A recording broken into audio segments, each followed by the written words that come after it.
It was special to be in France for my first international trip as an apostle.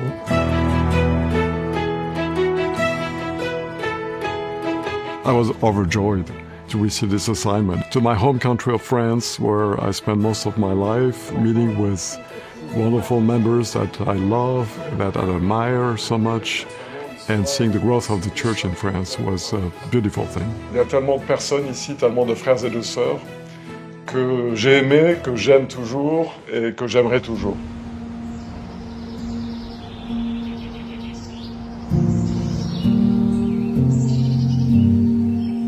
A lot of us have memories of our life. When you go through these places, you see those defining moments where you made decisions that would impact your life. And one of the decisions I made was to marry my wife. She's from here, from this very chapel here. She was raised here. This is where we dated and we enjoyed preparing for our marriage, and then we were sealed in the Bern Temple. But I think every one of these decisions that we made were inspired by a desire to come unto Christ, to have as a destination the kingdom of God.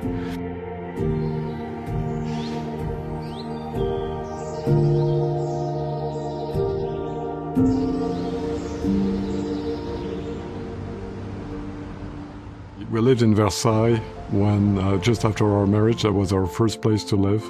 We actually lived in an apartment located on Rue des Missionnaires, which is Missionary Street. It was just next to the entrance to the park of the Versailles Palace. And so we loved to walk there, and then when we had children, we loved to go with them, often on Sunday afternoon after the meetings, and spend time with them, and we ran and we played together.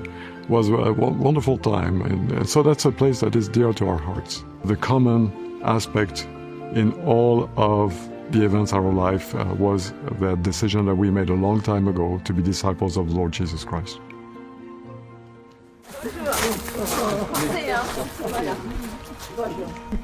On vous envahit.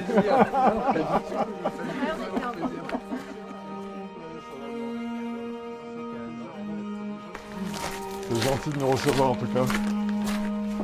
Je vais raconter un peu l'histoire de mon côté. À l'époque, on disait visiteur au foyer, mais frère de service pastoral pour Sylvain. Et je pense que ça a commencé il y a plus de 15 ans, ou il y a peut-être 20 ans maintenant. Et pendant 7 années consécutives, j'ai eu l'occasion de le visiter. C'était une situation difficile et souvent tu étais un peu découragé. Je t'ai souvent dit, il faut regarder devant et un jour tu seras dans le temple, à l'autel du temple, avec toute ta famille qui t'entourera en blanc. Et je me souviens encore du jour où j'ai reçu un coup de fil de ta part et tu m'as dit, ça y est, j'ai une recommandation pour le temple. Vous êtes mariés et puis vous avez deux magnifiques enfants. On nous attribue des familles qu'on ne connaît pas et c'est en les servant qu'on vient à les aimer. Et donc je pense que moi j'ai connu ça avec Sylvain. Je suis profondément reconnaissante de ce que vous avez fait pour Sylvain en tout cas, parce que voilà, il a traversé des périodes difficiles et vous étiez là tout le temps, tous les deux. Donc merci infiniment. Ta présence m'a appris ce qu'était l'amour du Christ.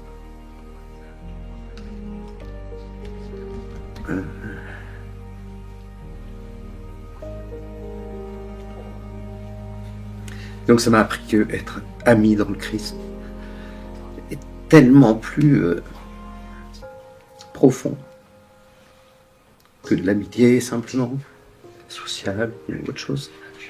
J'ai touché à un moment donné les profondeurs vraiment du désespoir. Et que c'est vrai que ça a été une période très très difficile. Et tu m'as sauvé probablement la vie plusieurs fois.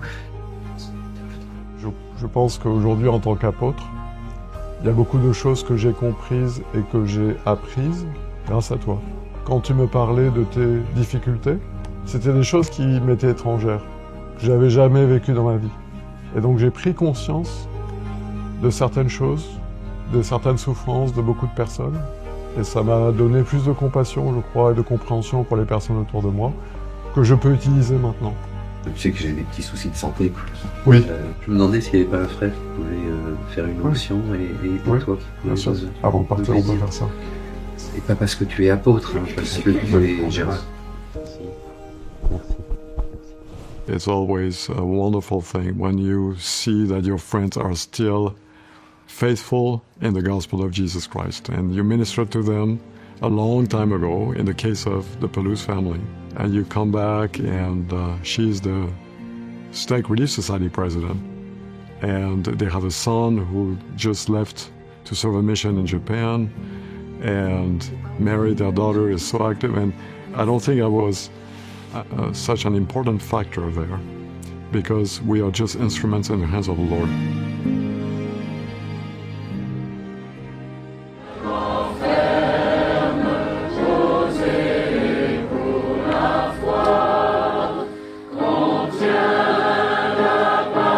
When we met with the pioneers in these pioneer meetings, we knew all of them. Il y a des générations de membres de l'Église en France, notamment en France, qui vous doivent presque tout, en termes d'exemples, de modèles. I was a young adult and they were the stake presidents, they were the bishops, they were the Relief Society presidents, and they were the leaders of the youth. And we looked at them as our models to follow. They led the way. Vous avez consacré votre vie à l'Évangile. Parce que je crois que peu de gens savent combien vous avez consacré. To see them many, many decades later and still very engaged in the gospel, I think this is what it means to endure to the end. It's not just the time of being the stake president. It's a lifelong discipleship, and they are such an expression of it. Bonjour à tous ceux qui êtes en train de nous regarder.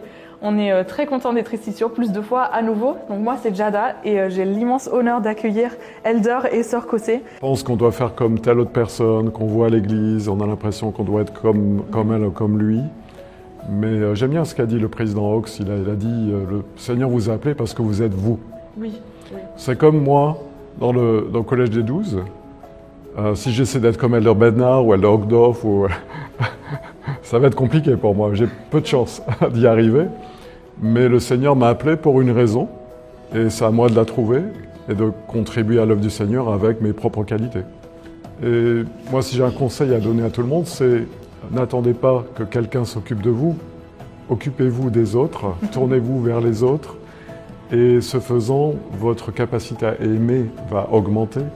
Et vous allez vous sentir plus joyeux et plus comme un membre de la famille. Donc c'est important que nous servions.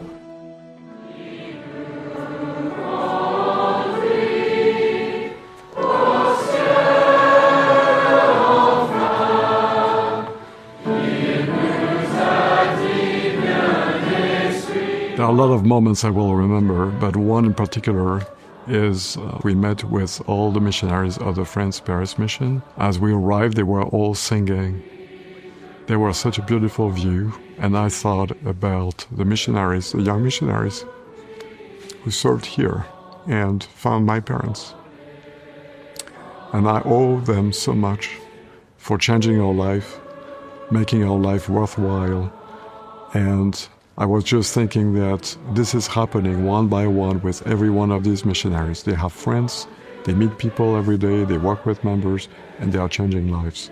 That filled me with a lot of emotion. I felt so grateful for the time that they are consecrated to the Lord. Merci. C'est un jour chargé d'émotions aujourd'hui de vous voir. J'ai toujours aimé les missionnaires de la mission française de Paris. Je ne dirais pas plus que les autres missionnaires, mais un peu plus quand même.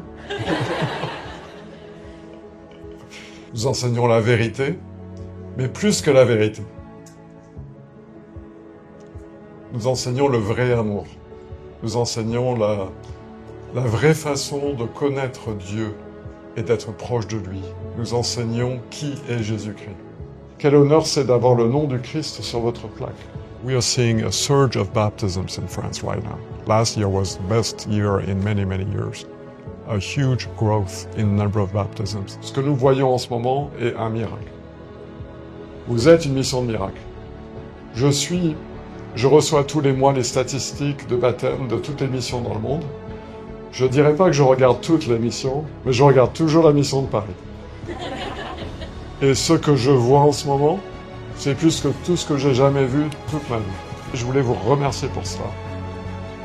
Parce que c'est un miracle qui est en train de se passer à travers vous.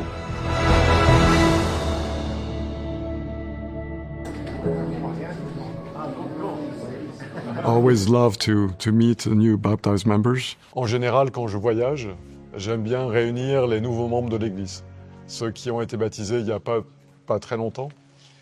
Et je suis heureux de vous voir en tant que des nouveaux membres de l'Église. Et l'idée que j'avais ici, c'est non seulement de vous accueillir, mais aussi de vous dire que vous étiez des personnes importantes, tellement importantes qu'un apôtre voudrait vous rencontrer. Je suis venu à l'église par curiosité et j'étais étonné par l'humilité, par l'empathie et puis la sincérité des gens qui m'ont accueilli. Très vite, non pas immédiatement, là j'ai pris ma décision de me faire baptiser. Et depuis mon baptême, ça s'est passé comme un miracle. Je suis devenu totalement différent. Il faut du courage pour changer. Il faut du courage pour se convertir. Il faut du courage pour changer de vie. Et vous avez eu ce courage de suivre les murmures du Saint-Esprit. Mais en fait, ce changement, il n'est pas terminé.